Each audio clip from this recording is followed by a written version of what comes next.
Welcome back to AskAPop. Today we're talking about here a sign, there a sign, everywhere a sign. This morning when I was getting ready to load a little bit up in the family truckster to head out on the grocery store trip, I noticed a sign that had been in our front yard for decades.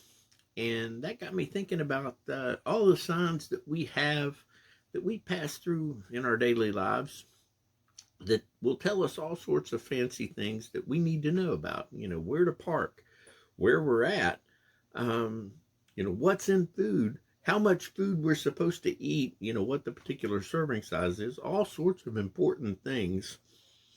And it got me thinking about, like, especially when I was younger and even sometimes today, how much it would be great if we had the ability to say, oh God, please just show me a sign of what we need to do and how we're supposed to do it. And then I realized that God's already given us that. Spoiler alert, it's the Bible along with some prayer.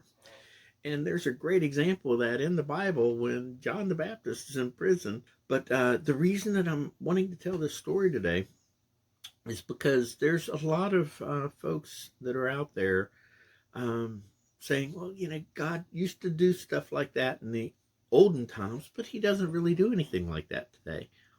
And I say, yeah, he does. He does it every day. I wake up and I can't turn around without seeing all the wonders and great things that he's doing in my life. And one of the cornerstones of our ministry is seeing isn't believing, but believing is seeing. Because once you have the love of God in your life, you can't help but see just how active and wonderful God is in your life. And then one of the other important things to remember here is that God did, when a lot of times people talk about, well, Jesus is coming back or when is Jesus coming back? God actually answered that in the Bible. Matthew wrote it down. There's a sign for it. But he said, nobody knows when God's coming back, not even the Son of Man, not even Jesus.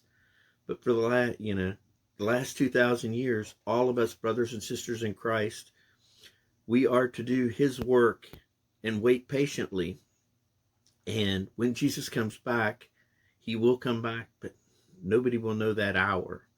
But we'll all be happy when he does, and we'll all meet up in heaven. Just a thought from a guy that does follow the signs, does read the rules.